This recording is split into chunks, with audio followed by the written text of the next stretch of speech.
Hi friends! ఈరోజు నేను పద్మపురాణం అందలి మాఘపురాణంలో 24వ అధ్యాయాన్ని మీతో షేర్ చేసుకోబోతున్నాను. ముందటి అధ్యాయం యొక్క వీడియో లింకుల కింద డిస్క్రిప్షన్‌లో ఇస్తాను. తప్పకుండా చూడండి.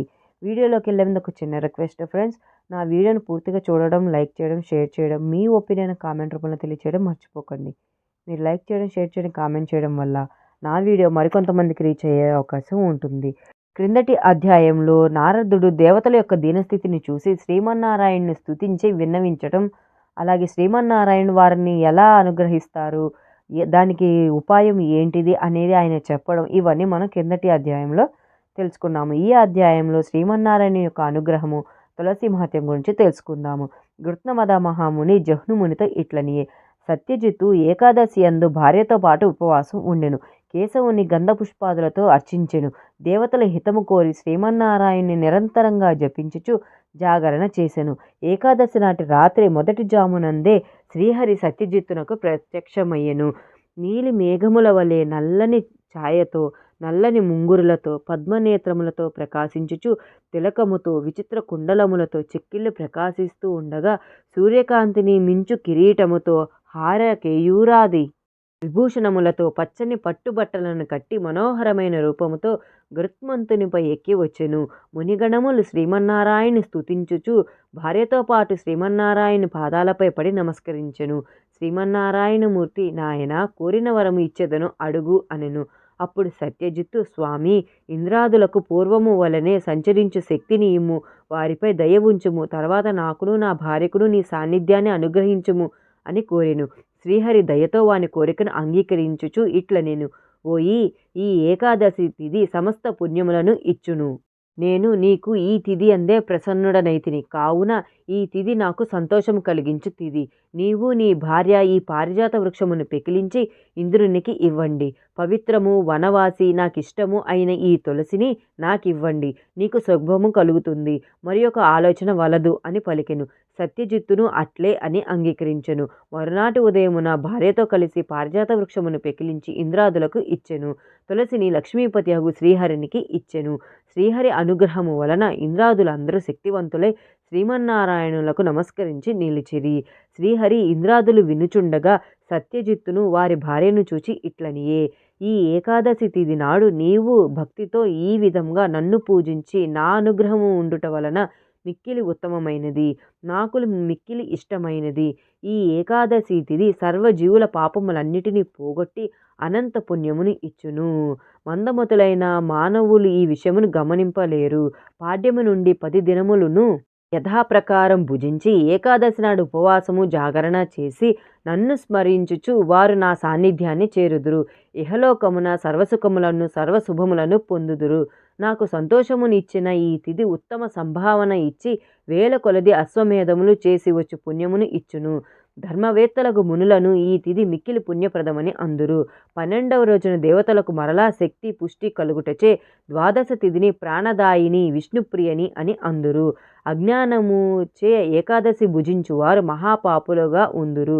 దశమి నాటి రాత్రి భోజనమును మాని, ఏకాదశి నాడు 2 పూటల భోజనమును మాని, ద్వాదశి నాటి మధ్యాహ్నం ఒకమారు భుజించి, నాటి రాత్రి భుజింపక ఉండిన చాతుర్భక్తావర్జితమైన ఏకాదశి ఉపవాసమని అందురు.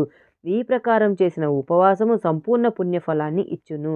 పుణ్యప్రదమగు హరివాసరమున ఉపవాసము, జాగరణము చేసి నన్ను యథాశాస్త్రముగా పూజించినవాడు నాకు ఇష్టుడు, నా లోకమును చేరును.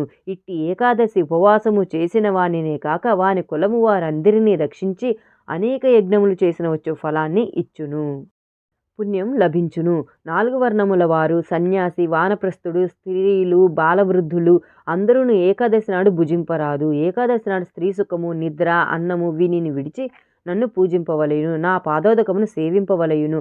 అన్ని మాసములందు శుక్ల, కృష్ణ పక్షములు రెండింటనూ వచ్చే ఏకాదశులన్నీయు ఇట్లే ఉపవాసం ఉండవలెను. చాంద్రాయణాది వ్రతములు ఆచరించుట వలన వచ్చే పుణ్యము ఏకాదశి ఉపవాస వ్రతము వలన వచ్చును. కావున మానవులారా, మునులారా, నా భక్తులారా, మీరు ఎవ్వరునూ ఈ ఏకాదశి నాడు అన్ని మాసముల అందును ఉండును, 2 పక్షముల అందును తినరాదు. ఇది సత్యము. ఇట్లు ఉపవాసం చేసిన వాడు నా లోకమును చేరి నన్ను పొందును. ఇది తథ్యము అని బిగ్గరగా పలికెను అని గృత్న మహాముని జహ్నుమునికి వివరించెను. తర్వాత గృత్న మహాముని జహ్నుమునితో ఇట్లనియే, శ్రీమన్నారాయణుడు ఏకాదశి వ్రత విధానమును మహత్యమును వివరించి ఇంద్రాదులతో ఇట్లనెను. మీరీ పారిజాత దివ్య వృక్షాన్ని తీసుకొని మీ నివాసమైన స్వర్గమునకు వెళ్ళుడు అని చెప్పెను. ఇంద్రాదులు శ్రీహరి చెప్పినట్లు పారిజాత వృక్షాన్ని తీసుకొని స్వర్గమునకు పోయిరి. వారందరూ వెళ్ళిన తర్వాత తులసి శ్రీమన్నారాయణునితో ఇట్లనెను, స్వామి, నీ పాదపద్మములందు ఆసక్తి గల నన్ను దయచూడుము. నాకు నీవు తప్ప మరి యొక్క గతి లేదు. నేను నీ పాద సాన్నిధ్యమునే కోరుకుందును అని పలికిన తులసి మాటలను విని శ్రీహరి, భూమి యందు అమృతము వలన పుట్టిన తులసి, నీవు నాకు ఇష్టురాలవు. నా వద్దకు రమ్ము. నిన్ను నేను హృదయమున ధరింతును. సందేహము వలదు. నీవు పవిత్రురాలవు, పవిత్రతను కలిగించుదానవు, పాపనాశినివి. తులసి దళములతో కలిగి ఉన్న నన్ను చూసిన వారు గంగా స్నానము చేసిన వారు వలె పవిత్రులగుదురు. నీ దళములతో నన్ను పూజించిన వారు పునర్జన్మ ఉండదు. అమృతము నుండి పుట్టిన తులసి నీ దళములను మాలగా చేసి నా కంఠమును సమర్పించిన వారు అంతులేనంత అనంతకాలం ఈ లోకమున ఉండి నాలో ఐక్యమగుదురు. నిన్ను తన ఇండ్ల అందుగాని తోటల అందుగాని పెంచువారికి ఏ పాపాలు అంటవు. ప్రాతకాలమున నిద్ర లేవగానే నిన్ను చూచి నమస్కరించిన వాడు ఆ దినమున సర్వసుఖాలను పొందును. యన్మూలే సర్వతీర్థాని యన్మధ్యే సర్వదేవత యదగ్రే సర్వవేదాశ్చ తులసి త్వాం నమామ్యహం అని శ్లోకమును చదివి నీకు నమస్కరింపవలెను. తులసి నీ దళములతో నీటిని తన శరీరంపై చల్లుకొనువాడు అపవిత్రుడనను పవిత్రుడగును. నీ కుదురు మొదలులో ఉన్న మట్టిని తెలపకంగా నుదిటిపై ధరించినవాడు సర్వసుఖములను పొందును. యక్ష రాక్షస పిశాచాదుల వలన వానికి ఏ బాధయు ఉండదు. అమృత సంభవ తులసి త్రైలోక్య పావని, నేను నిన్ను లక్ష్మీదేవిని సమానంగా భావింతును అని శ్రీహరి తులసికి వరములు ఇచ్చెను. తులసి దళములను, కాండములను, శాఖలను అన్నింటినీ శుభప్రదములైన మృదువైన తన చేతులతో తాకెను. చక్రధారి స్పర్శ వలన తులసి మరింత కాంతిని, పవిత్రతను పొందెను. అప్పుడు ఆ తులసి మనోహరమైన పవిత్రమైన స్త్రీ రూపమునందు పొంది శ్రీహరి అంశను పొందెను. మాయావి జగదీశ్వరుడు అయిన శ్రీహరి లోకరక్షణార్థమే తులసిని నియమించెను. శ్రీహరి ఎడమ చేతితో తాకబడిన భాగము కృష్ణవర్ణమై కృష్ణ తులసి అని పేరు పొందెను. ఆ వైపున ఉన్న ఇతర వృక్షములను తులసి సాన్నిధ్యముచే పవిత్రములయ్యెను. తులసి ఉన్న ప్రదేశమున పాపములు పోగొట్టును. అప్పుడు శ్రీహరి సత్యజిత్తును చూచి, నీవు నాకు పూజను చేసి బ్రాహ్మణ సమారాధనము చేసి నీవు నీ భార్యయు భుజింపుడు అని పలికెను. సత్యజిత్తు కూడా శ్రీహరిని పూజించి బ్రాహ్మణులకు భోజనం పెట్టి తన భార్యతో కలిసి భుజించెను. ఇట్లు ఆ వ్రతము పూర్తి అయిన తర్వాత శ్రీహరి అందరూ చూచుచుండగా సత్యజిత్తు దంపతులతోనూ తులసితోనూ కలిసి గరుత్మంతుని పైకెక్కి తన లోకానికి పోయెను. నాయన జహ్నుముని, ఇది ఏకాదశి వృత్తాంతము. ఏకాదశి తిథి అశ్వమేధ సహస్ర ఫలమునిచ్చునని స్పష్టమైనది కదా. అన్ని ఏకాదశులలోనూ మాఘమాసమందలి ఏకాదశి మరింత శుభప్రదము. ఆనాడు ఉపవాసముండి శ్రీహరిని పూజించి జాగరణ మంత్రానుష్ఠానము స్మరణము చేసిన వారు శ్రీహరికి ప్రీతిపాత్రులై సాలోక్యమును సాయుధ్యమును పొందెదరు. ఏకాదశి నాడు ఉపవాసము, ద్వాదశి నాడు పారణ ముఖ్యము. ఆనాడు బ్రాహ్మణులకు భోజనం పెట్టి యథాశక్తిగా గోదానము, భూదానము, వస్త్రదానము, సువర్ణదానము, సాలగ్రామ దానము, శిలాదానము మున్నగు వాణిని ఉత్తముడైన బ్రాహ్మణులకు ఇయ్యవలెను. అట్టివారు ఇహలోకమైన చక్రవర్తి అయి తుదకు శ్రీహరి సాయుధ్యమును పొందును. ఇట్టి పవిత్రమైన కథను వినువాడును శ్రీహరి కరుణాకటాక్షాలను పొంది విష్ణువుని చేరుదురు. నిస్సందేహంగా చెప్పుచున్నాను అని గృత్నమద మహర్షి జహ్నుమునితో వివరించెను.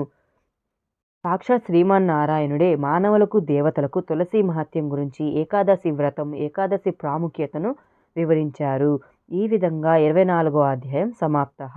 మీ అందరూ కూడా మాఘస్నానాన్ని ఆచరించి విష్ణు పూజను చేసి పురాణ పఠనాన్ని పఠించడం లేదా వినడం చేసి విష్ణు కృపకు పాత్రలు కాగలరు. నా వీడియో మీ అందరికీ నచ్చిందనే అనుకుంటున్నాను. నా వీడియో మీ అందరికీ నచ్చినట్లయితే నా వీడియోని లైక్ చేయండి, షేర్ చేయండి. మీ ఒపీనియన్ నాకు కామెంట్ రూపంలో తెలియచేయండి. Thank you for watching.